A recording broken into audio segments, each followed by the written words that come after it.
Fellas, in today's video, I have for you a top 10 list of tips that you can use to play better, or at least enjoy the game more on Marvel Rivals. Some will make you say, well, duh, everyone does that, but I can assure you they don't. Otherwise, the medal ranks wouldn't be as terrible as they are now. Hopefully, some of these help you, with the last one being the best one to remember. So, let's get into it. Before we do hop into things, please be sure to like this video and subscribe to stay up to date on all things Marvel Rivals. Now, let's get started. Starting off with number 10, use the terrain to your advantage. Depending on the input, it'll be B on keyboard or I believe right on the D-pad.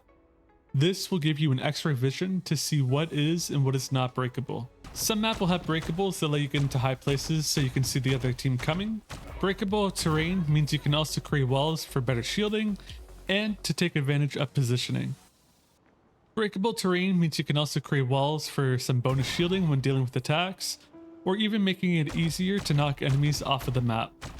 Right now you don't see a lot of terrain play, meaning you'll get even more of an advantage as the other team won't be suspecting of traps or utilizing it itself.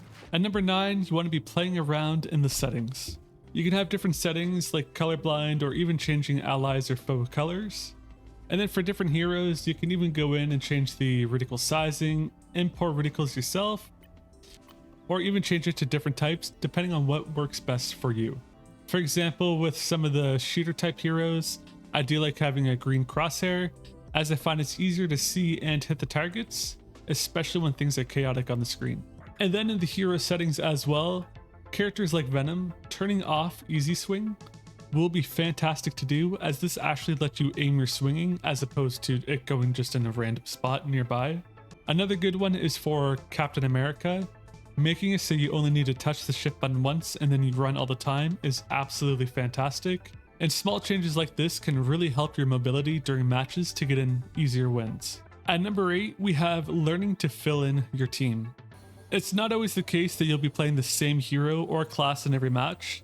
Someone may come in and auto-pick the hero that you wanted, and then you're left to fill in the roles for your team. If you're a duelist main and someone comes in and grabs Iron Fist before you, typically the best choice will be to choose a strategist if there is none on the team, and that's why it's important to be flexible. I'm not saying you have to go and learn all of the different heroes, but learning one or two of the heroes from the other classes will benefit you and still let you do well in case someone comes in and auto picks your main. Up at number 7, speaking of playing other classes, learn more of the commonly used heroes and team counters. You can change your heroes during a match in Marvel Rivals. It's very important to learn which hero can counter another, as no team is perfect. One team composition may work for a few matches, but it's not unbeatable. Let's say you're playing with Moon Knight against a team with a Hawkeye. Chances are Hawkeye will one-shot you. Well, you would have to land multiple hits in order to take him out. That's where learning which heroes can counter another comes into play. So if the other team has a melee duelist character, you may want to go with a strategist or a duelist which can stun the enemy flankers. They'll try to overwhelm you, while you must avoid and counter them. If the other team is tight and always together, options like Wolverine or Spider-Man are great for snagging the enemy and dragging them towards your team. At number 6, learn to pay attention to what's going on in the game. Use pings and watch out for team pings as well. Learn characters' abilities even if you don't use them. Too often people will run past healing or boost and buffs because they're too hyper-focused and they see something so they avoid it and don't know what it is. Same goes for the enemy team objects like Penny's Nest or Moon Knight's Cross. Also, Cloak and Dagger make an area healing. Stand in that to get healed, please. Missing out on buffs only make the game harder for you and your team. This sounds like a no-brainer, but as someone who plays a lot of strategists, it quickly becomes a pet peeve. Halfway at number 5, we have learn positioning to play your characters effectively. Positioning is key in this game, so if you're a strategist like Luna, you really shouldn't be the enemy backline all the time, honestly, if at all. With different maps, different game modes, and things like roles in the game, this means your positioning will always be changing. You can master a character, but if you aren't in the right setting, you just won't be as effective as you can be. Vanguards like Groot won't be as effective hanging out in the back of the line, for example. They shine more in the front where they can hit and wall off the other team. Even a small change in position, like getting to a high ground, can make all the difference. Moving on to number 4, this is something that more people need to know. Strategists can do more than just healing. While most are great healers, looking at Rocket on that one, they also do other buffs or provide assistance when needed. Like Invisible Woman is great for crowd control, Cloak and Dagger is awesome for visibility, Mantis is great for speed, and Rocket does have some good damage buffs as well. Now, while they all do shine with healing, of course, when you play them, you don't need to feel limited to just a single action. You can get some nice damage at least, and typically help with the lower health targets. The amount of DPS Invisible Woman and Lokis that we do see is way too high and a waste of a good slot. Looking at number 3, keep an eye on your team. It's a team-based objective game. It's not often you'll be making the amazing play of wiping the team just on your own. It's also good to know where to go if you're in trouble.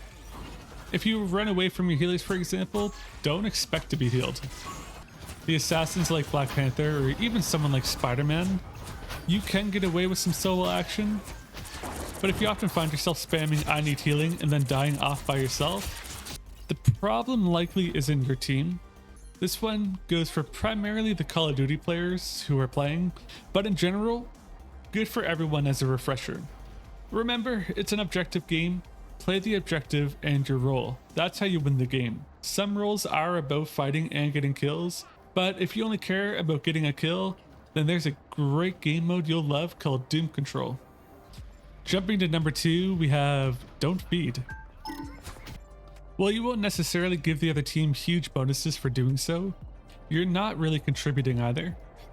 But if you're one of the 5 DPS not helping with getting eliminations or protecting the objective or backline, try swapping to a different class or hero to better help out the DPS.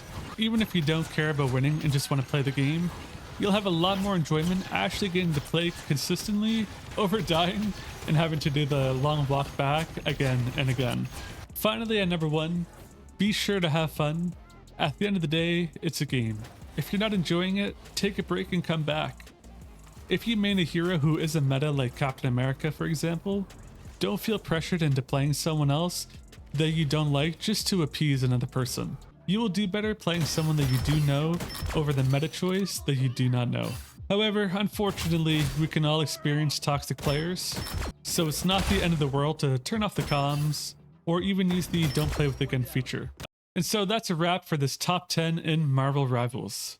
If you learned anything today or even have a good suggestion of your own that you wish other people followed, leave a comment below. And hey, hit that like button if you're still watching, subscribe for more videos like this if you haven't already, and stay tuned for the next one.